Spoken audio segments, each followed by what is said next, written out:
Sejam todos bem-vindos para mais um dia de podcast médico para paciente, mais um episódio. Perdi até a conta. Deve estar em torno do 42º. E nesse podcast é um pouco diferente, mas não tão relevante. Comigo aqui na bancada, hoje não tem o meu amigo Daniel. Por motivos de vida de médico, cirurgião, do nada teve uma cirurgia de urgência. Mas estamos aqui na nossa rotina para trazer para você informação. Informação traz saúde, informação salva. E hoje vamos trazer uma temática muito interessante. Fim de ano chegando, verão chegando, todo mundo querendo ter aquela boa aparência. E por vezes nessa aparência você se questiona, poxa, será que meu cabelo, essas entradinhas que tem aqui, vou até fazer uma consulta depois, essas entradinhas que tem aqui, eu preciso fazer algum tratamento? A calvície, você tem calvície e se incomoda com ela? De que maneira eu posso tratar a calvície e o que ela significa? Porque os cabelos, elas representam um nível de saúde da pessoa. Muito mais do que estética, ela também é saúde. Então, para isso, vamos trazer aqui um especialista. Eu estou aqui na nossa bancada com o Dr. Elvio Lievert, ele que é médico, tricologista, especialista em tricologia, especialista em transplante capilar. E vai trazer para a gente aí a temática super importante. Antes de tudo, já agradeço a presença e já coloco uma pergunta para você. Vê, a gente sabe então que a calvície é uma preocupação de diversas pessoas e muito se fala o que ela representa, você perder cabelos. Em que momento uma pessoa diga, ei, tô perdendo muito cabelo, vou procurar o médico, ou não, essa perca é uma perca fisiológica? Boa noite. Boa noite, para mim é um prazer imenso poder compartilhar esse momento aqui contigo, Luiz Severo, e com o nosso amigo que está ausente, mas... Hoje está ausente, mas ele chega já já. Mas agradeço o convite Dr. Daniel. De vocês, né? Colega de trabalho, Daniel é um parceiro. Então eu fico muito feliz de poder estar aqui para compartilhar de algo que tem sido, hoje, talvez um dos ramos da medicina que mais tem crescido, que mais tem sido buscado entre homens e também entre mulheres. E como você falou, a calvície ela é algo que não é só estético. A calvície ela pode te denotar vários problemas de saúde. Então, quando você começa a ter uma queda capilar e que você percebe que aquilo não é mais normal, nós temos uma queda capilar em torno de 150 fios por dia. Então, você começa a perceber que há uma queda excessiva, você vai tomar banho, você percebe o ralo cheio de cabelo, você começa a pentear o cabelo, começa a escova o pente, ficar com uma grande quantidade de cabelo, então aí você tem que começar a se preocupar. Você colocou aí 150 fios, mas a gente não vai contar. Não. De que maneira teria alguma estratégia de encher uma mão? É quando você vê em torno de um tufo da metade do dedo midinho. Pronto. Quando juntar os tufinhos. Quando junta e você vê naquela espessura, você começa a perceber. Existem momentos que a gente até faz com que o paciente ele colete isso em um dia e a gente possa contar, porque apesar de arcaico é um método de diagnóstico. Então as mulheres é que percebem mais essa queda excessiva porque o fio dela é grande, então aí ela começa a ter uma facilidade para fazer essa união. Mas a queda capilar ela pode denotar várias e várias doenças. Por isso que quando a gente vai começar qualquer tratamento capilar, precisamos afastar doenças da tireoide, precisamos afastar deficiências ou excesso de vitaminas, porque se você percebe principalmente as lipossolúveis, se você tiver em excesso, se você começar a repor de forma desordenada, ela começa a se depositar na unidade folicular, em especial na glândula sebácea, isso começa também a ter uma alteração na unidade folicular. Então precisa que faça todo um diagnóstico para você poder fazer um tratamento adequado. Então, uma reposição indiscriminada e não acompanhada por médico de vitamina D, todo mundo quer tomar as gotinhas, pode trazer problemas. Pode trazer uma queda capilar. Então é muito importante você dosar. A deficiência e o excesso de vitaminas, ela pode causar não só alterações capilares, como também de forma sistêmica. Claro, porque, então se eu entendi, se por exemplo eu identifico uma causa, antes de você fazer o procedimento cirúrgico, você vai tratar, estabilizar a causa, se possível, paralisar a causa e resolver. Pronto. Porque vamos supor, queda de cabelo, quando a gente fala queda de cabelo, entraria o perfil do paciente oncológico? Sim, com Também? certeza. A diferença é que o paciente oncológico, o fio que cai não é o fio telógeno, é o fio anágeno, entendeu? Então, esse fio, se você perceber, você fica sempre com um pouquinho, alguns tufos capilares. Uhum. Então, que a queda do paciente oncológico, principalmente quimioterápico, é uma queda totalmente diferente. Essa queda aí você não vai mexer. Nessa queda aí você não vai fazer jamais um transplante capilar neste paciente, porque o problema dele não é dar um dado folicular, é um problema sistêmico que não vai ser resolvido com o tratamento. Então, se eu fizer o transplante, vai cair do mesmo jeito. Entendi. Então, uma vez estabelecido causa, iniciamos as possibilidades de tratamento. E a gente sabe que existem várias e várias formas de fazer o transplante. Mas até eu chegar ao transplante, você especialista na tricologia, oferece outras formas de tratamento? Oral, tópico, tem outra forma? Nós trabalhamos com esse tripé. Na verdade, fazemos a análise e identificamos a causa e aí nós iremos fazer o tratamento. Basicamente, na nossa clínica, nós fazemos um tratamento com injetáveis, tópicos, orais e agora, já inovando com a LED-terapia. A LED-terapia, quando eu comecei a estudar, eu tinha um certo receio. Então, eu chamei um colega, trabalha com ultrassonografia, com um Doppler, e fiz o Doppler da temporal superficial. E realmente, se você fizer o Doppler 10 minutos após uma sessão de LED-terapia, você aumenta em 20 a 30% o fluxo nessa artéria. Então, consequentemente, eu aumento o fluxo no couro cabeludo. Então, começa a chegar mais nutrientes, começa a chegar um laser? É um laser. Um laser que estimula a vascularização. Estimula a vascularização. Ela faz uma vasodilatação, em especial na temporal superficial, que é a principal artéria que irriga o couro cabeludo, e daí eu tenho mais chegadas de nutrientes, de oxigênio, de vitaminas, medicamentos que eu tomei de forma oral, ele tem mais ação, medicamentos que eu pus de forma tópica, ele tem mais ação. Então, é um tratamento que... Talvez até associado. É associado, né? Raramente a gente faz um tratamento isolado. Nós fazemos tópico, fazemos oral, fazemos injetáveis, que nós fazemos, em especial, ou a mesoterapia ou o MMP, que é os microfuros, microinfusões de medicamento na pele, que fazemos com um dispositivo no consultório, onde injetamos no couro cabeludo medicamentos na sua forma ativa, para que aí a gente tenha um melhor resultado. Entendi. Quando a gente está falando de calvície, a gente percebe que a calvície é diferente no homem e na mulher, né? O que é que faz com que seja diferente? Quais seriam essas diferenças? Porque a gente vê muito no homem aquela calvície, aquela entrada, que na mulher não é tão comum. Parece que ela recua por completo. A minha impressão é diferente mesmo? Na verdade, tem esse tipo de calvície que ela recua por completo, mas não é uma calvície causada por alterações hormonais. Essa, em especial, que ela recua, ela faz um aumento, da testa, é a alopecia fibrosante frontal, que ela é uma alteração que a gente tem que ter muito cuidado para que ela não passe despercebido e a gente confunda com a alopecia androgenética padrão feminino, porque aí, ao invés de eu melhorar, eu pioro. Porque se eu colocar um dado folicular ali, eu tenho um couro cabeludo extremamente inflamado e ele vai perder aquele dado folicular. Então, temos dois padrões, o padrão masculino e o padrão feminino. Mas não quer dizer que o padrão feminino não acometa nos homens e vice-versa.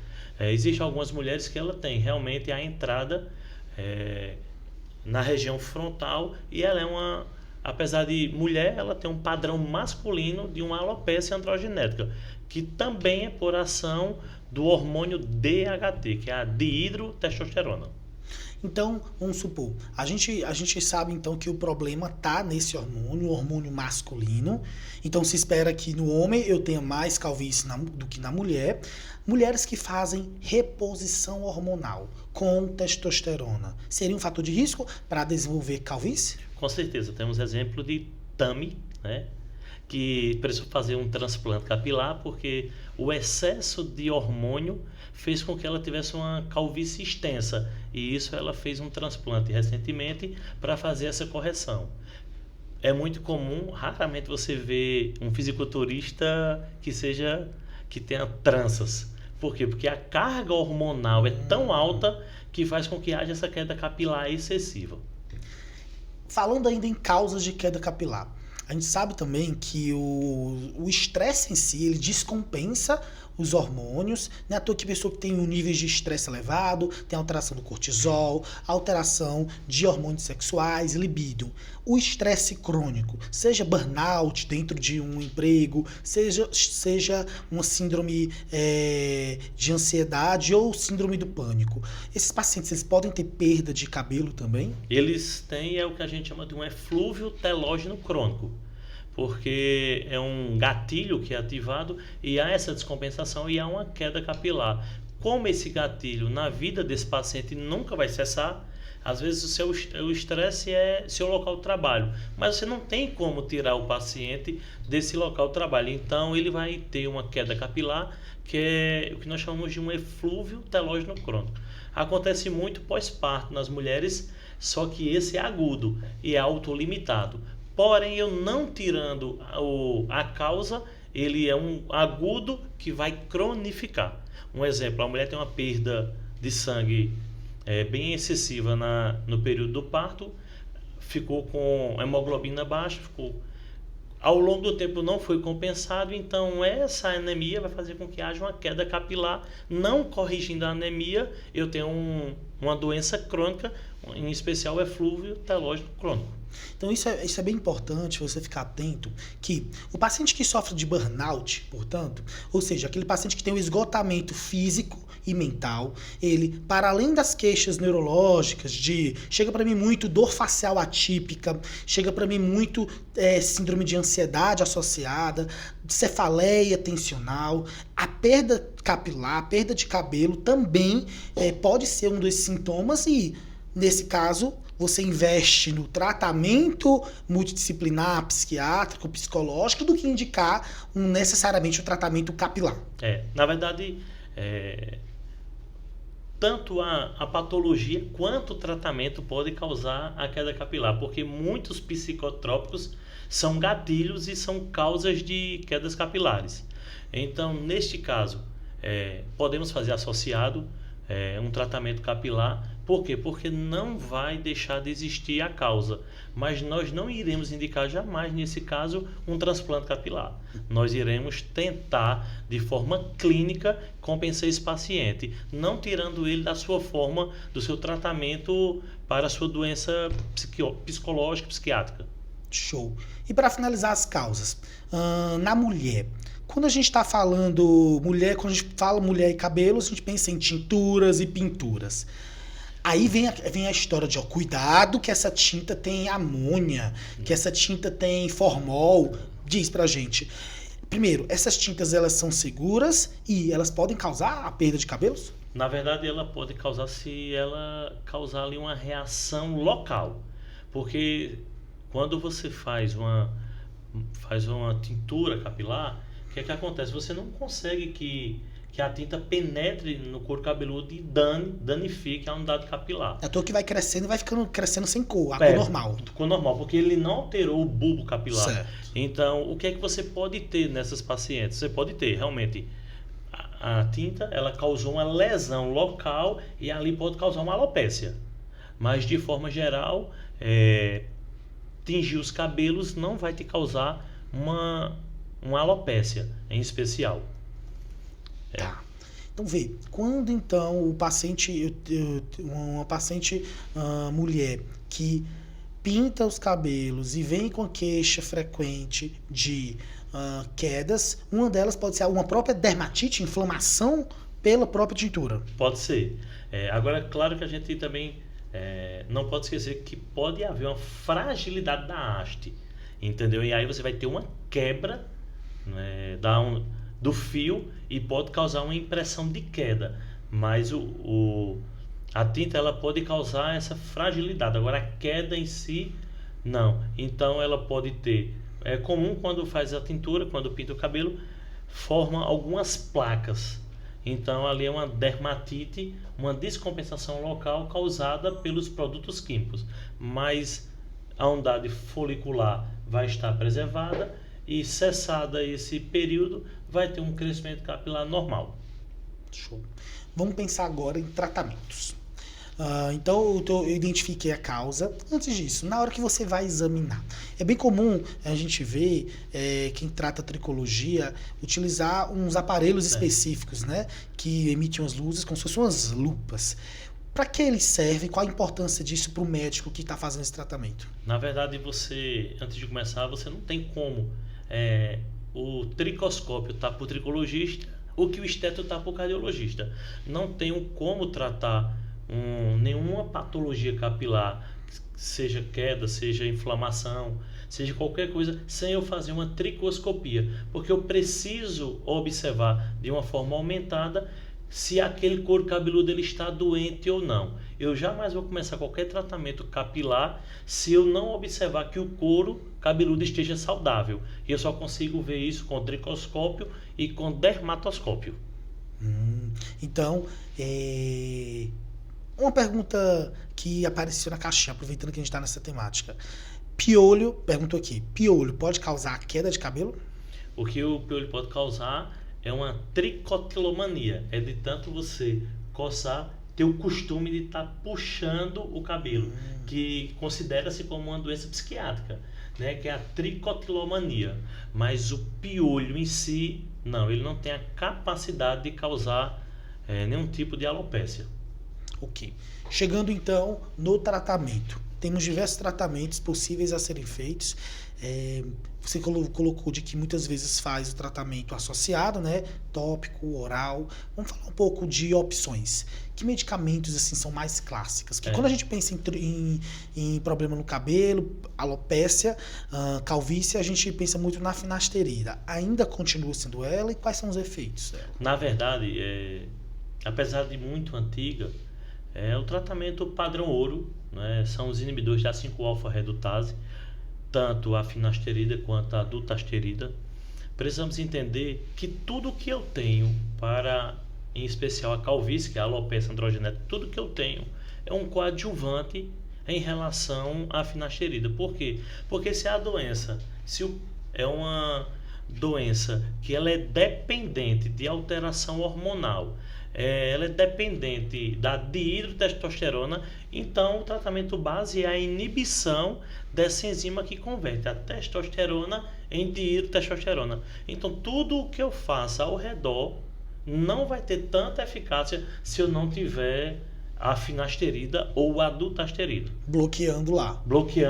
Isso quer dizer que o paciente que, por exemplo, que você faz o transplante, ele continua tomando essas medicações? Porque senão ataca o próprio enxerto? Na verdade, no próprio enxerto não, porque nós temos dois tipos de unidade folicular. A da região superior é uma unidade que ela realmente tem receptores para a dihidrotestosterona. Só que a região lateral e a região occipital não tem. Que é onde vocês tiram, geralmente. Então a gente tira. Então, se nós tirarmos e colocarmos aqui, jamais ele vai sofrer ação hormonal. Pode cair o cabelo? Pode, mas não por ação hormonal. Um exemplo de uma alopecia areata, onde eu tenho um distúrbio inflamatório que não preserva nenhum tipo de unidade folicular. Mas ação hormonal essa unidade não vai ter. Então, como é o tratamento? O tratamento é baseado na inibição da 5-alfa-redutase, como também associado ainda é um medicamento que é bastante usado, o minoxidil, que é um vasodilatador. Hoje está na moda porque realmente teve uma melhora significativa quando foi produzido o minoxidil oral.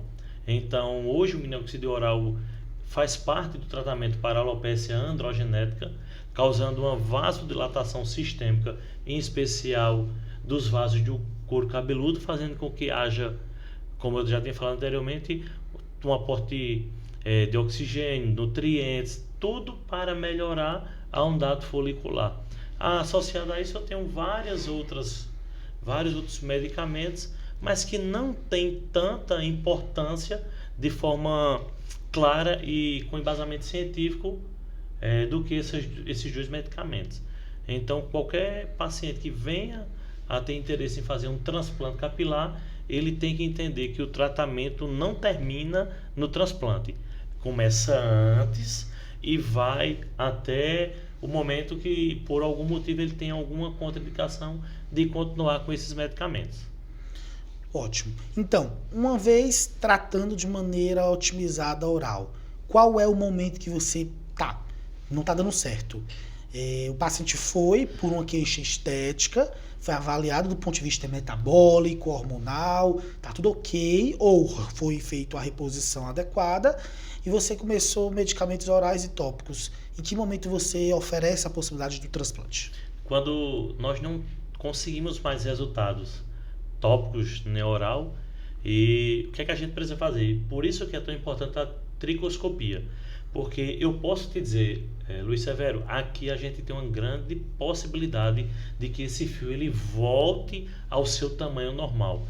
Porque o hormônio, quando se liga a esse receptor não ondado folicular, ele vai atrofiando o pelo. Então, quando há essa inibição, o pelo ele começa a voltar ao seu tamanho normal. Então, se eu te faço uma tricoscopia e eu vejo que você não tem pelos miniaturizados, então praticamente o meu tratamento ele vai ser em vão, porque você já teve uma perda tão grande que a ondado folicular foi perdida. Então, se você olhar na sua região frontal, você vê que não tem nenhum pelinho em miniatura. Então, o tratamento para você não serviria.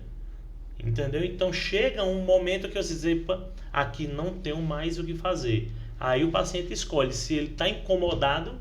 Se ele estiver incomodado, ele vai procurar o transplante capilar. Caso não, ele segue sua vida normal.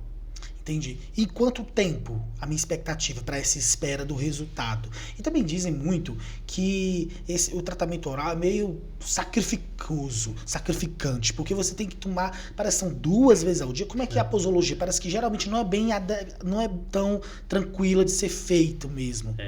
O homem, que é o principal, ele geralmente é o pior tipo de paciente para uso crônico de medicação. Na verdade, eu sou transplantado, né? Nem parece, pessoal. Eu tenho uma calvície bem extensa, né? Operei com meu amigo e parceiro Carlos, né? Dr. Carlos Filho.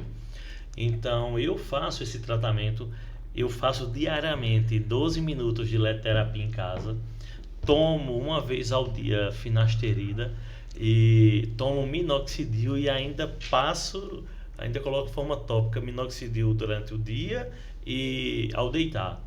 Por quê? Porque realmente minha vida hoje é outra. A minha autoestima é outra. Todo mundo que faz um transplante que foi bem sucedido é outra pessoa. Então, precisa que seja feito dessa forma. Se o paciente chega para mim, doutor, eu não vou tomar nenhum desses medicamentos, eu opto por não operá-lo. Porque eu sei que eu não vou ter um resultado aquilo que eu espero desse paciente. Então, se o paciente opta por não fazer nenhum tratamento clínico, eu também opto por não realizar. Eu acho que estética, né, o transplante capilar não deixa de ser estético, então eu acho que tem que ser mútuo, um tratamento mútuo, né? Ele precisa entender que o tratamento não é apenas o transplante capilar. Então, se ele não consegue realizar o restante do tratamento, eu acho melhor, a quem faça, mas eu acho melhor conversar com ele e dizer a ele que eu opto por não operar. Então, antes da gente começar a falar sobre esses cuidados pós-transplante, qual é o profissional que está habilitado para realizar transplante capilar? A gente sabe, como você colocou, essa área do transplante capilar tem crescido cada vez mais e diversos profissionais hoje realizam e estão aptos. De que maneira é a formação, de que profissionais hoje o paciente pode procurar? Na verdade, foi muito importante você tocar nesse tema, porque tem muitas pessoas que fazem um curso de 3 dias e acham que estão aptos a operar, a fazer um transplante capilar. A nossa formação há 2 anos, Nós tivemos especialização de 2 anos em Recife. Associado a isso, alguns fellows. Em especial fiz um aqui com um amigo, né, aqui em Campina Grande, o Dr. Carlos Filhos, e outros também fora, em outros estados, para que a gente pudesse dar o melhor para o paciente. A gente sabe que um curso de 1 semana não te habilita a fazer nenhum procedimento. Então, o ideal é que você procure, saiba quem é o médico que vai te operar. Se é uma pessoa que é experiente, a técnica que ele utiliza, a formação, todo o aparelho, porque também influencia demais. Tem cirurgiões que operam com aparelhos de forma arcaica, então você nunca vai conseguir um transplante imperceptível. Eu acredito que o meu você não consegue nem perceber que foi transplante capilar. E isso não depende só do cirurgião, depende de todo o instrumental que ele use. Então é muito importante você fazer essa seleção antes de você optar pelo profissional. Dentro da tricologia, não há hoje, então, tipo... E quando a gente fala em especialidade, existem os RQs, né? Os códigos, os registros da especialidade. Hoje não existe. Então, um paciente não poderia, por exemplo, se colocar lá no site do CFM. Tem algum direcionamento? Não. Isso? Não. Então, tem. vai na busca de expertise, conhecer de um para outro, boca a boca. Isso mesmo. E ver as redes, mídias onde o profissional tem divulgado. Com certeza. Eu falo muito, né? Ninguém vai postar. Quando a gente busca apenas pela mídia, ninguém vai postar um erro. Ninguém vai postar um cabelo que ele operou que deu errado. Então tem que ter muito cuidado para a gente não cair nessa cilada de procurar o profissional apenas pela mídia. É um procedimento que talvez você só tenha direito a um na vida. Muitos pacientes não têm um dado folicular para que tenham o prazer de fazer 2 transplantes. Um deu errado, eu faço outro. Não. A unidade que eu tirei, ela não nasce mais cabelo. Eu não tiro o pelo, eu tiro a unidade folicular. Então, é muito importante que o paciente saiba disso. Tem muitas pessoas que acham que tira e vai nascer naquele local novamente. Jamais. Então, eu não tenho como fazer, na maioria dos pacientes, 2, 3 transplantes. Então, às vezes é 1 e não dá mais. Vamos então falar sobre o tal transplante capilar. Quais são aí as técnicas que você tem utilizado, que tem disponível? E principalmente, já também pegando uma pergunta da caixinha. Ele pergunta assim... quanto é o tempo de demora do procedimento em si? Porque eu já vi alguns vídeos no YouTube e nas redes sociais, vejo que são coisas bem minuciosas. Vocês usam uma espécie de lupa, até mesmo acoplada a uma lente de microscópio, para vocês capturarem esse folículo, que é algo muito pequeno. E quanto tempo vocês vão pegando um por um? Eu quero preencher, por exemplo, toda essa região. Quanto tempo demoraria? Na verdade, o seu aí levaria em média de 2.500 unidades foliculares. Então, isso tem tudo aqui atrás? Você tem muito. Você seria um bom doador. O que acontece? Em média, de 10 a 14 horas é um transplante... Em uma única fase? 10 a 14 horas. Do começo ao fim. Um transplante com 4.500 unidades foliculares. Certo. Em que, já que é um procedimento cirúrgico, o paciente aproveita e já traz pra gente. O paciente, ele é uma sedação com anestesia local, não é isso? Na verdade, nós aqui em Campina Grande, na clínica onde eu opero junto com o Dr. Carlos Filho, somos um dos poucos locais que trabalhamos 2 médicos e um anestesista. Todo o procedimento é com um médico anestesista do lado. Ele faz uma sedação superficializada e daí nós iniciamos os bloqueios troculares, bloqueio local, né? Supratroclear, supraorbitário, occipital. Para quem não está entendendo, a gente sabe que a transmissão de dor no nosso couro cabeludo é transmitida por ramos de nervos do trigêmeo, que é o nervo da face, e o nervo occipital. Então vocês vão fazendo um bloqueio, um scalp block, né? Um bloqueio de todos os ramos da região aqui, o paciente está acordado e fica todo anestesiado. Todo anestesiado, levemente sedado, né? E daí a gente começa a fazer os bloqueios. A maioria dos locais já vai direto para o bloqueio. E às vezes é muito doloroso para o paciente. Sim. entendeu? Então, nós utilizamos dessa forma porque achamos mais seguro. Eu não me lembro absolutamente nada do meu. Nada como a ketamina e propofol, né? Nada. Né? Então, sabe que um dos maiores problemas do transplante capilar, a rejeição era dor? Pronto. Sim. Os pacientes não queriam porque era muito dor. E o meu medo era de fazer o transplante e sentir dor. E realmente aqui a gente faz de uma forma segura, com anestesista, né, em todo o procedimento. É uma equipe formada praticamente com 12 pessoas para poder que a gente tenha um transplante de qualidade. E mesmo assim são 10 horas. É porque... Nossa, eu não imaginava que era tanto. Se você fizer uma extração, um transplante, vamos dizer, uma gigaseção, que é uma seção grande, de 4.500 unidades foliculares, eu vou precisar fazer 4.500 incisões, vou precisar fazer 4.500 extrações de unidades foliculares, onde daí eu tenho uma perda de 10%, então eu preciso tirar 5.000 unidades foliculares. Então, daí vai ser separada unidade por unidade, avaliada com um microscópio, cada unidade, para ver se ela é viável ou não. Eu não posso colocar uma unidade lá e ter o risco de perdê-la. Então, tudo isso para que seja gerenciado do começo ao fim, umas 10 a 14 horas, dependendo do transplante. Entendi. Boa. Não fazia ideia de que seria tão prolongado, mas porque tem vários passos de cheque e recheque para a qualidade do enxerto que está sendo colocado, né? Do folículo em si. Ok. E a gente começou então colocando é feita a sedação leve com anestesia local, o scalp block.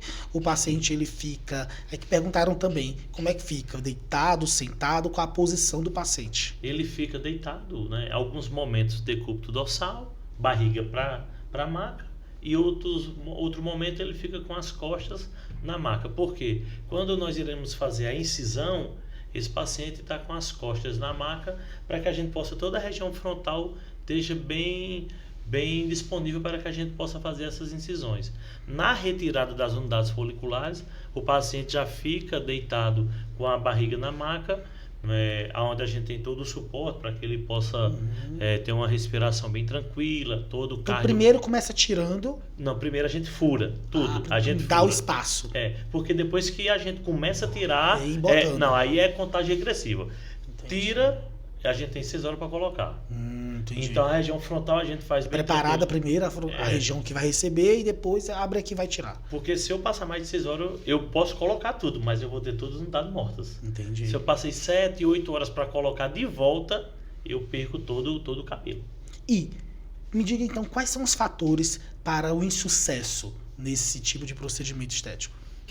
O principal é o não cuidado do paciente. É porque o pós-operatório, ele precisa de que o paciente fique em torno de 5 a 7 dias dormindo sentado, né? Que tenha esse cuidado, não pode deitar, não pode passar toalha na cabeça, não pode usar capacete. Eu lembro de um paciente que foi operado, ele saiu da cirurgia e colocou o capacete. Imagina, ele praticamente destruiu todo o transplante. Eu tive um colega médico que a gente operou, orientou bem direitinho, e ele passou a toalha no outro dia. Por um milagre, Deus foi tão bom que deu certo. Ele não teve, mas assim, eu disse, como é que você faz isso? Então assim, é mais do não cuidado com o transplante, mas também pode acontecer, de o paciente não ter uma boa vascularização naquela área de calvície, realmente não ter vascularização suficiente para que haja essa pega da unidade folicular. Ele pode ter algumas patologias que são raras, mas pode acontecer. Ele pode ter em alguns locais de necrose de couro cabeludo, porque quando eu faço as incisões, eu posso destruir o plexo vascular. Se eu não... eu costumo dizer que transplante capilar é muito fácil de fazer, até você fazer, né? Porque eu saber que o seu cabelo tem um comprimento e eu preciso fazer o furo, a incisão, de acordo com o comprimento da sua unidade folicular. Se eu aprofundar demais, eu destruo o plexo venoso. Se eu não aprofundar e superficializar demais, eu não consigo colocar a unidade folicular no local ideal. Então não há essa pega da unidade folicular. Então assim, é algo que aparentemente, né, como eu achava que era muito simples. Quando eu comecei, eu achei que era muito simples. E cada vez mais a gente vê o quanto é complexo deixar um cabelo bem transplantado. Fazer de qualquer forma, às vezes a gente chega no local e, você fez transplante, né? Isso aí é muito chato, porque é um transplante que não teve sucesso.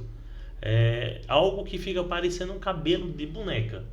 Então, para que a gente tenha um transplante de qualidade, são muitos fatores e que exige muito de uma arte associada a uma ciência. Ótimo.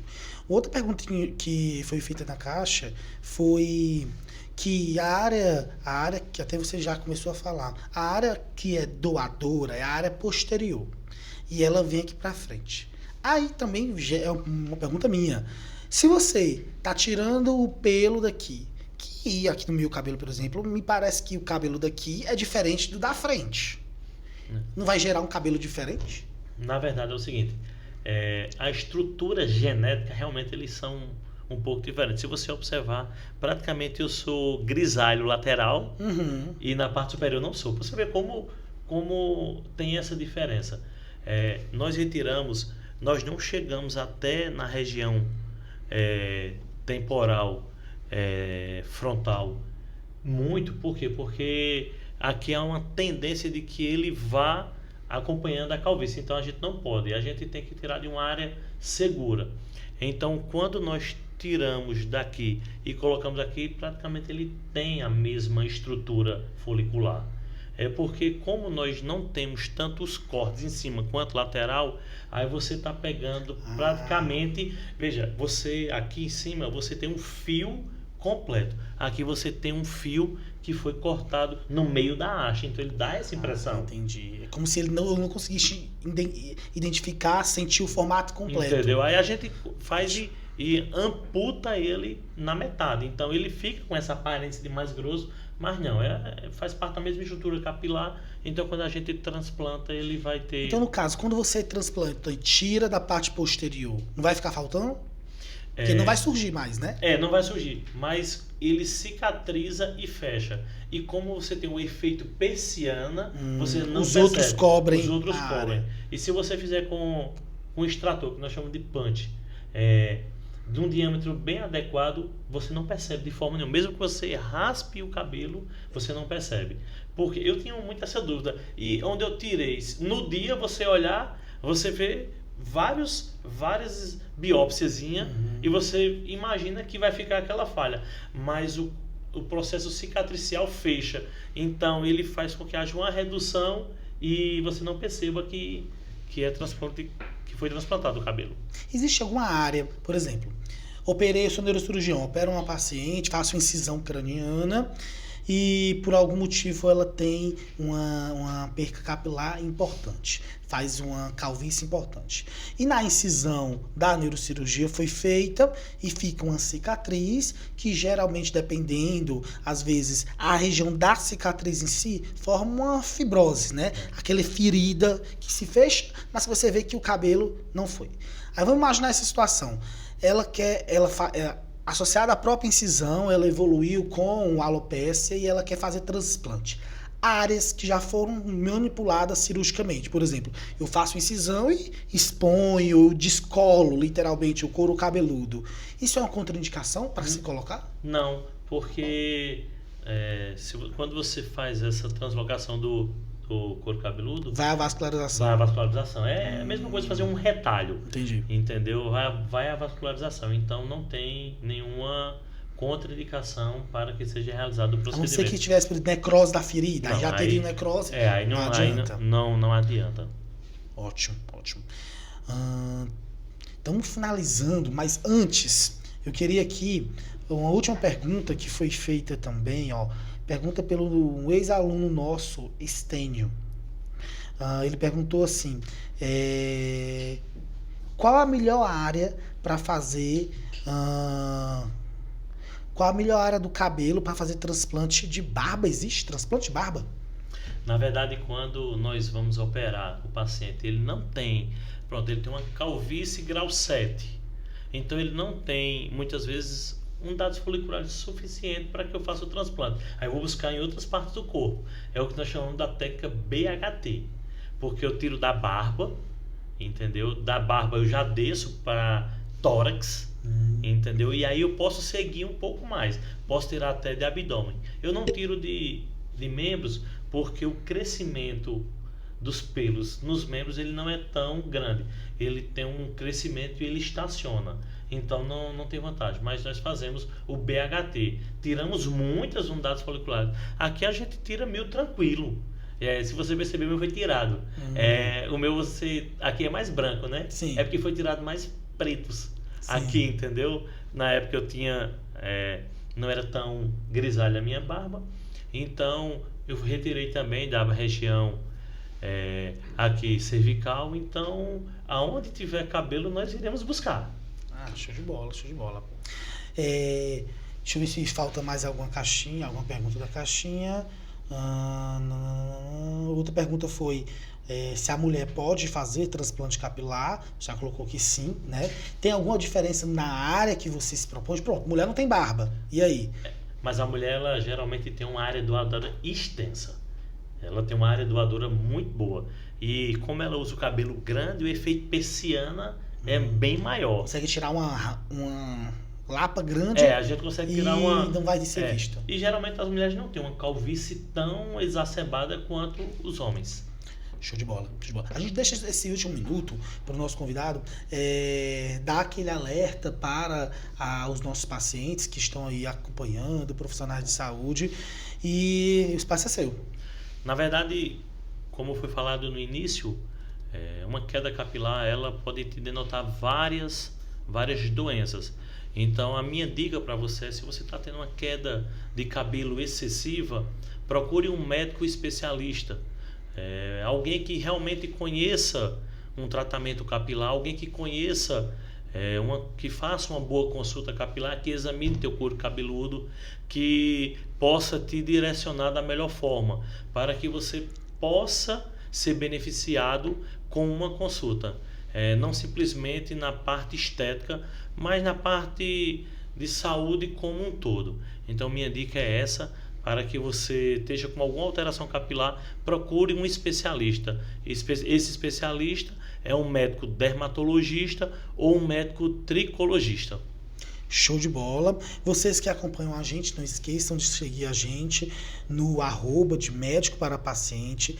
Lá no Spotify, não esqueça de se inscrever e de classificar 5 estrelinhas sempre, por favor. Se o episódio fez sentido para você, já compartilha aí para os seus amigos, colegas, papagaio, todo mundo que assiste, já ir botando e vai seguindo. Não deixe de seguir também o nosso especialista. Fala pra gente qual é as tuas redes sociais. Dr. Elvio Lievert. Show de bola. Uma pergunta última que foi feita foi: onde você opera? Fala pra gente.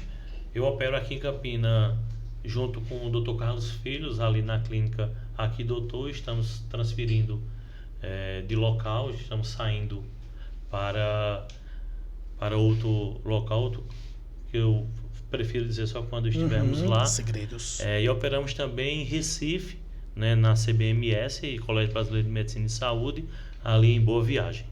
Show de bola. Em breve o episódio vai estar disponível e vocês podem tirar qualquer dúvida. Forte abraço a todos e até mais.